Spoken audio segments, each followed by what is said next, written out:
सेना को बड़ा अल्टीमेटम। 1971 के बांग्लादेश युद्ध की पाकिस्तान को याद दिलाई।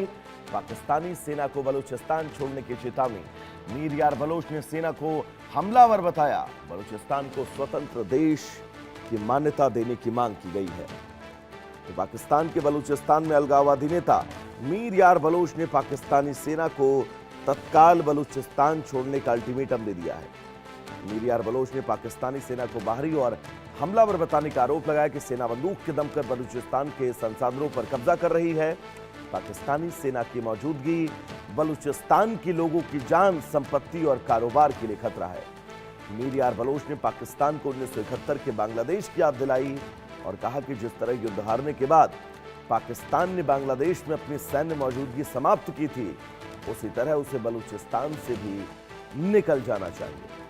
बयान में पाकिस्तानी सेना के लड़ाकू विमान, हेलीकॉप्टर, टैंक, भारी तोपखाने, नौसैनिक जहाज और अन्य सैन्य उपकरण बलूच सेनाओं को सौंपने की मांग की गई है। तो मीर यार बलूच, आपको याद होगा 11 अगस्त वो तारीख जब बलूचिस्तान ने अपनी आज़ादी की घोषणा कर दी थी और आज़ादी की इस घोषणा के बाद से ही इस पूरे इलाके में संघर्ष जारी है। और इस संघर्ष के बीच मीर यार बलोच ने पाकिस्तान की सेना को 1971 का वो दौर याद कराया जब पूर्वी पाकिस्तान और पश्चिमी पाकिस्तान ये दोनों अलग अलग देश बने थे और बांग्लादेश का जन्म हुआ था। और 11 अगस्त वो तारीख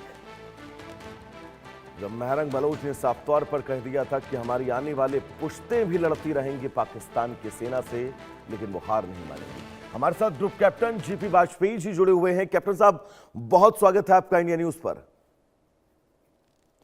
वाजपेयी जी, बहुत महत्वपूर्ण है पाकिस्तान के लिए कि आपका एक बहुत बड़ा प्रांत, लगभग आधा देश जिसमें समाता है, वो प्रांत आजादी की न सिर्फ मांग कर रहा है बल्कि अपने आप को आजाद स्वतंत्र घोषित कर चुका है।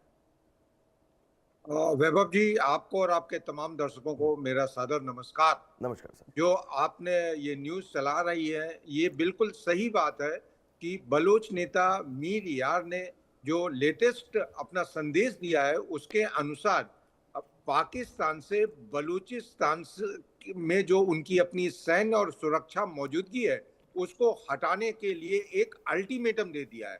उन्होंने पाकिस्तान सेना को हमलावर और कब्जा करने वाली ताकत के रूप में पेश करते हुए अंतर्राष्ट्रीय समुदाय से बलूचिस्तान को एक स्वतंत्र देश के रूप में मान्यता देने की बात कही है। बात यहीं तक नहीं रुकी है, उन्होंने पाकिस्तान के हुक्मरानों और पाकिस्तान की सेना के सबसे दुखती रग 1971 की याद भी ताजा कराई है, जब पाकिस्तान के दो टुकड़े हो गए थे और पाकिस्तान और बांग्लादेश दो अलग अलग देश बन गए थे। अब हमको ये समझना है कि उनके इस संदेश का राजनीतिक अर्थ क्या है।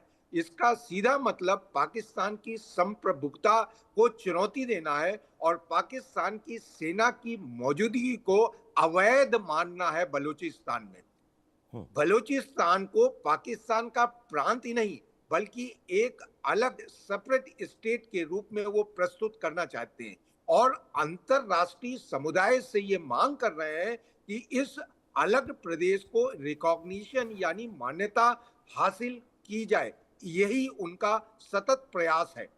और तीसरी बात, एक बात और आ रही है कि जो उन्होंने 1971 का रेफरेंस दिया है, तो उनके संदेश में एक साफ बात आ रही है कि इतिहास दोबारा दोहराया जा सकता है।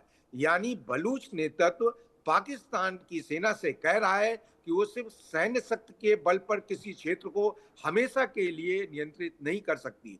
जैसा कि आपने अभी अभी प्रारंभिक उद्बोधन में बताया है कि बलूच लोगों ने, वहां के स्थानीय निवासियों ने अभी हाल ही में 11 अगस्त को अपना स्वतंत्रता दिवस मनाया है। एक्चुअल में जब भारत देश आजाद हो रहा था ब्रिटिश ताकतों से, वो वही समय था 11 अगस्त को बलूचिस्तान को भी एक स्वतंत्र राष्ट्र की घोषणा की गई थी। लेकिन पाकिस्तान के हुक्मरानों ने एक सेना के दबाव में आके 1948 में एक इस देश पे, एक जो स्वतंत्र देश था उस पे एक अवैध कब्जा किया हुआ है और तब से अपनी दमनकारी नीतियों के द्वारा, अपनी ताकत के द्वारा, अपने सुरक्षा दलों के द्वारा मानव अधिकारों का उल्लंघन करते हुए इस क्षेत्र पे अपना अवैध कब्जा बनाए हुए है। वाजपेयी जी, एक चीज और मैं आपसे समझना चाहूंगा। बलूच लिबरेशन आर्मी और उसके जितने भी घटक दल हैं, मुझे ये व्यक्तिगत तौर पर लग रहा है कि कोई अगर मजबूत देश इनको सिर्फ और सिर्फ सैन्य मदद दे दे और वो भी कुछ फीसद, तो बलूचिस्तान के लोग, बलूचिस्तान की आर्मी पाकिस्तान की सेना को वहां से खदेड़ने के लिए खुद ही वो काफी है। वैभव जी, आप, ये मेरा व्यक्तिगत आकलन है, आप निश्चित मानिए, जैसे जैसे आपने अगर गौर किया है जी। तो पिछले करीब 1-2 साल से ये असंतोष दिन प्रतिदिन बढ़ता जा रहा है। भारत ही नहीं, ईरान भी इसको बहुत क्लोजली मॉनिटर कर रहा है। जी। जिस दिन भी ये आभास होगा कि इनको इस तरीके की वास्तविक हेल्प की जरूरत है और वो हेल्प एक निश्चित और सुखद परिणाम में परिवर्तित हो जाएगी, ये दोनों देश इनको जरूर मदद करेंगे।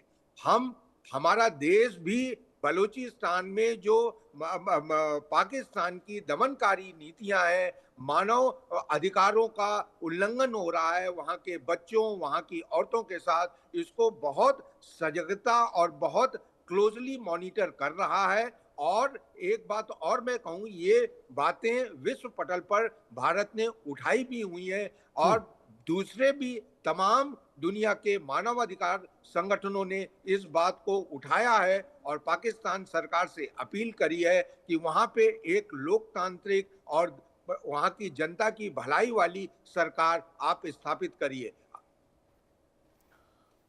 बिल्कुल वाजपेयी सर, आपका बहुत बहुत शुक्रिया हमसे जुड़ने के लिए और इन तमाम जरूरी जानकारी